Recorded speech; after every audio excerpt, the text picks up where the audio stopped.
Abahlali basehostela lase-Diepkloof bathi bangenele umbhikisho ngoba befuna izimpendulo ngokudayiswa kwengxenye yomhlaba wehostela abahlala kulo.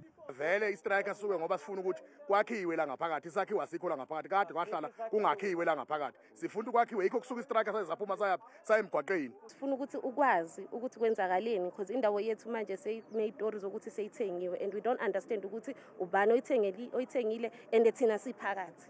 Lo mbhikisho uphenduke waba nodlame nokuholele ekushoneni kwabantu ababili.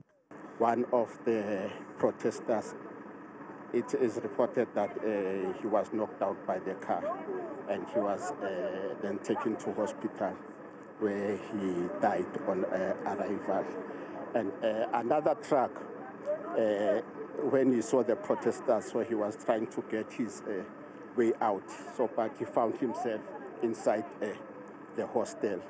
When he was trying to move out of the hostel as the protesters were throwing stones at him, so he ran over two people. Abanye abahlali bakhala ngesenzo samaphoyisa agasele ehostela eyolanda izimpahla ezidatshwe elolini ebelizama ukudlula kule ndawo ngesikhathi kunombhikisho. Sengiphucudle endlini njengamanje angisela ukudla endlini.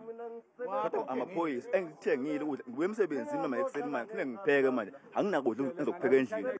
Owekomiti lezokuhlaliswa kwabantu emkhandlini waseGoli umlungisi Mabaso uthi bafuna ukuqalwa uphenyo mayelana nokudayiswa komhlaba wasehostela nokuyikhona ukuvimba ukuthuthukiswa kwendawo. uMabaso ubambe umhlangano nabahlali. Abasebenzi bakahulumeni bahluleka ukusitshela ukuthi ubani onikeza i-private company umhlaba. Ihostela linestand esi1 leli hostel kodwa benzele into ekuthiwa i-subdivision bahlukanise phakathi. Kwakhona isection e-owner umasipala, kwakhona isection e-owner private. So now la eDiepkloof into yenza ukuthi sidelay. Sihleli ne-interdict yenkantolo ethi asikwazi ukudevelopa because this company nayo ifuna into zayo. Amaphoyisa athi abekho ababoshiwe kepha uphenyo liyaqhubeka.